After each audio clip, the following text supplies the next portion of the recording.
Hey, how's it going, everybody? It's Jazzy of Video Store Sasquatch here, and we are finishing up our 30 days of romantic comedies, and then we'll do some box office, and then I saw another little thing about Batman and stuff I was going to talk about.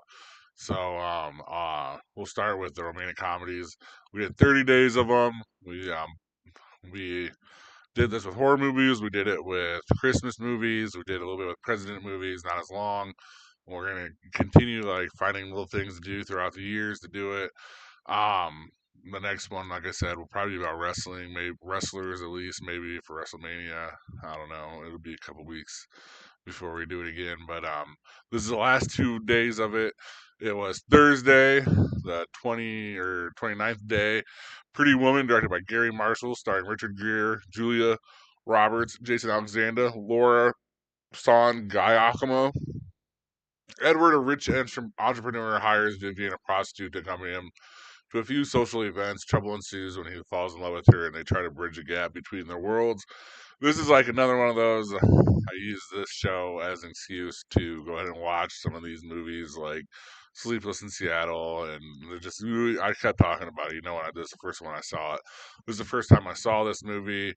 Um, the interesting part I found about this movie was Jason Alexander kind of reaction, and then trying the kind of reaction he gave to Richard Gere, and then when he finally like got with her or in the same room with her as at least, he kind of jumped on her, which I thought was kind of fucking dirty. That was, and then so obviously his buddy, so that is kind of interesting. Hank Azaria's in this movie as a detective. There's a couple other guys throughout this movie that made it worth it. I definitely give it 9 roses out of 12. I think that people kind of hyped it up a little bit because of Julia Roberts and Richard Gere. And it's supposed to be this classic 80s movie, or at least early 90s. Um, let's see here. Yeah. And so that's just my take on it. I think I'm watching it 32 years later, and I kind of already know all the 99, yeah, 1990. So, yeah. Or in the 1990s, kind of how these movies get blown out of proportions, and this is definitely one of them. I mean, Nine Roses, it wasn't a terrible movie. It was funny. It was cute. There's like a lot of cute, good stuff about it. It was just, it's like, even though this is kind of like the original version of how they did it, this is the like 50th version I'm seeing of it, so it kind of gets stale, with some of the stuff that they bring and then it just happens when you watch a movie 30 years too late. And then on Friday, we are the last day, the 30th day. Miss Congeniality, directed by Donald Petrie, starring Sandra Bullock, Michael Caine, Benjamin Bratt, Candice Bergen. Gracie Hart, a tomboyish detective, is forced to infiltrate the Miss United States beauty pageant. As a result, after her department learns that the event is under anonymous bomber. This movie is actually like has like a halfway decent story to it, and on top of that halfway decent story, that's why people remember this movie so much. It actually like kind of is funny and it's like lighthearted, but it's actually like funny. It's not like funny because of the plot, like or not. It's not funny because like it's a different kind of funny, like a lighthearted funny. Um, and there's a lot of good moments in it. William Shatner's in this movie. Uh, let's see here, Ernie Hudson, Heather Burns. Just a lot of people are in this movie, and they're like sneaky good in it.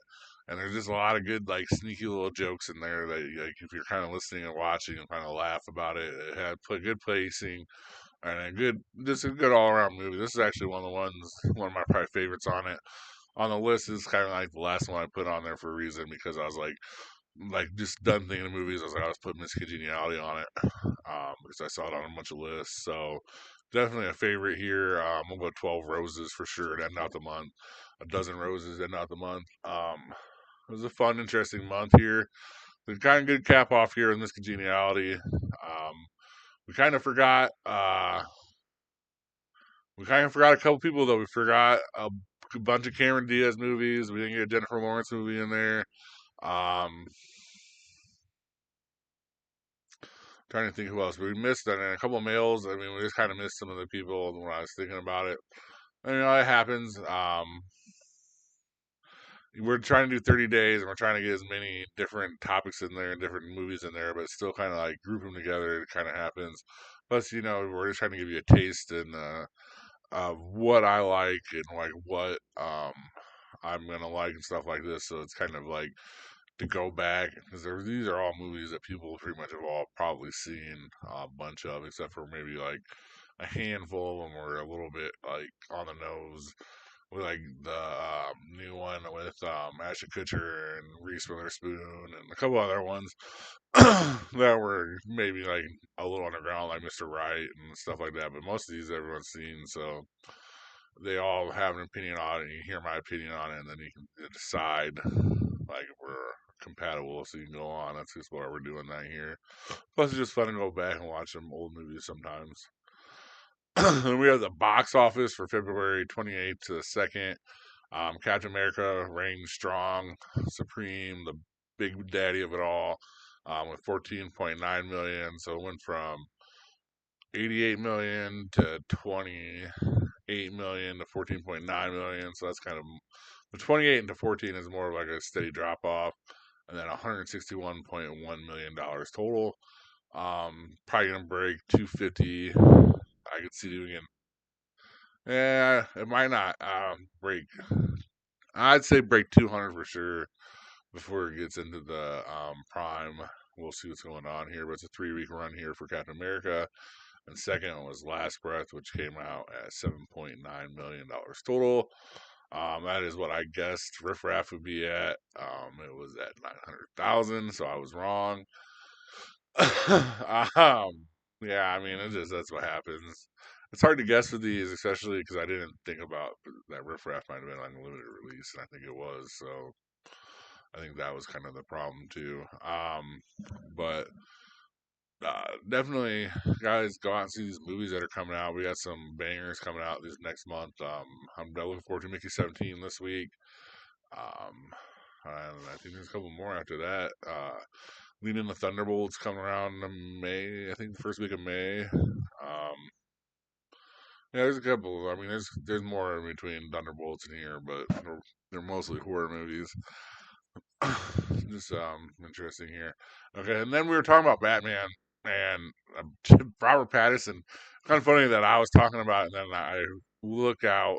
It's probably just the algorithm and they didn't hear me talk about it or something. But it was on my Instagram that this week Robert Pattinson says he's gonna be an old man before he finally gets to play Batman again, and then James Gunn has announced the Bold and the Brave or whatever, which is the secondary multiverse Batman, like I was talking about, that's gonna fuck people up, and not talking about the new Matt Reeves Batman that's supposed to be coming out next year.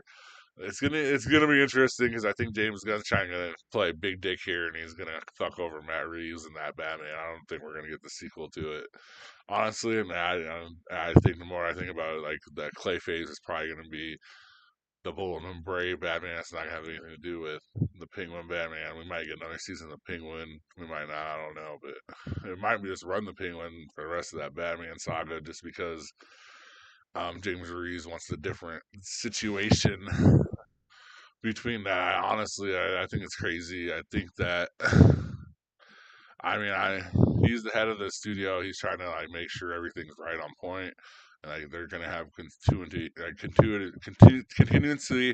like Marvel does. But at the same time, it's like, bro, you have the Batman, you have all this already established with Penguin, and we have all this world built up. Like, I think you're gonna fuck. It's gonna be another fuck up. DC just can't seem to get out its own way, so it's just hard to like watch and hear these things and not like just wonder if like maybe DC is going kind of the wrong way.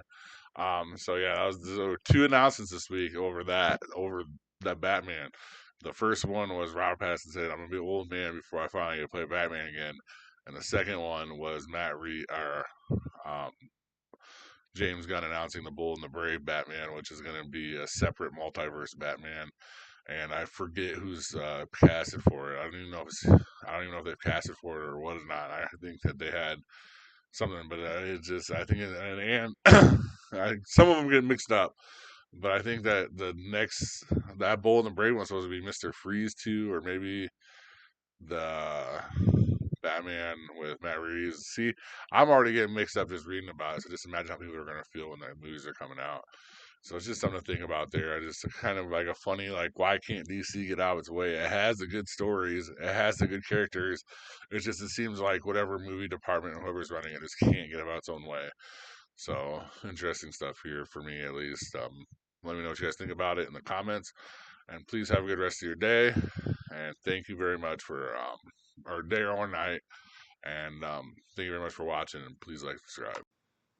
Thank you for watching. Please like and subscribe. Comment your top movie picks for Throwback Thursday in the comment section. And see you next time in the cave.